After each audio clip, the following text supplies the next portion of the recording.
emosi itu penting karena emosi dapat membentuk suatu kepribadian seorang, berperan dalam mengatur perilaku seseorang, misalnya rasa marah, dapat mendorong seorang untuk mengambil tindakan atau menghadapi situasi yang mengundang kemarahan.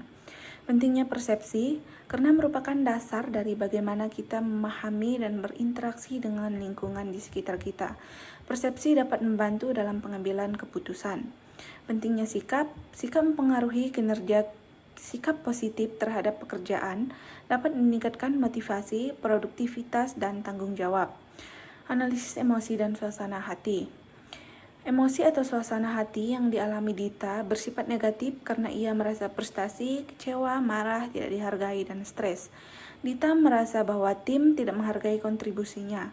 Terkadang juga ada tekanan dari pimpinan yang membuatnya tidak nyaman. Karena beberapa masalah tersebut akhirnya dapat menimbulkan dampak yang berhubungan dengan tim. Misalnya, Dita menjadi pasif, menarik diri dari tim, dan mudah marah sehingga mengganggu komunikasi tim. Analisis terhadap persepsi dan pengambilan keputusan. Persepsi Dita merasa tidak dihargai dan ditekan. Persepsi terhadap organisasi menjadi negatif ini mempengaruhi sikapnya terhadap pekerjaan dan rekan kerja.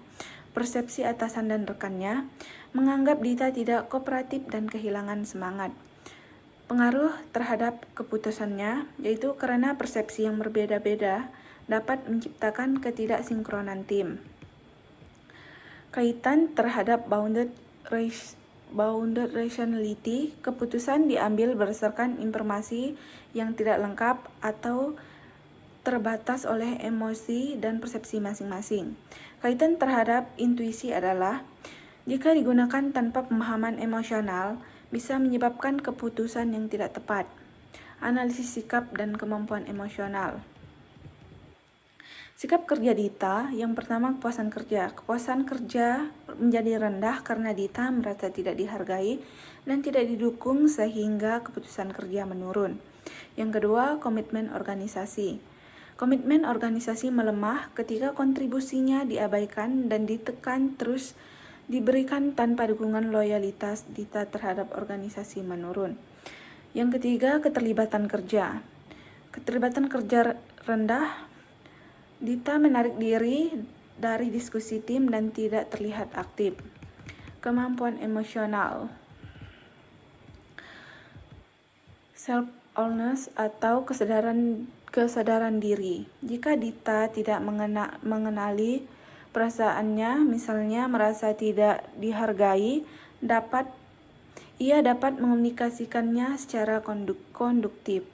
Kemudian, emotional regulation atau pengaturan emosi. Dengan kemampuan ini, Dita bisa mengelola kemarahan atau kecewaan sehingga tetap bisa bekerja secara profesional meskipun dalam tekanan. Solusi yang pertama, lakukan percakapan secara empatik. Tujuannya untuk mendengarkan perasaan Dita secara langsung. Kemudian berikan pengakuan dan umpan balik yang membangun. Misalnya mengapresiasi kerja Dita di hadapan tim agar bisa memulihkan rasa dihargai. Dan yang terakhir, menciptakan lingkungan kerja yang mendukung, seperti komunikasi terbuka dan keseimbangan kerja hidup untuk mendorong keterlibatan dan suasana hati positif.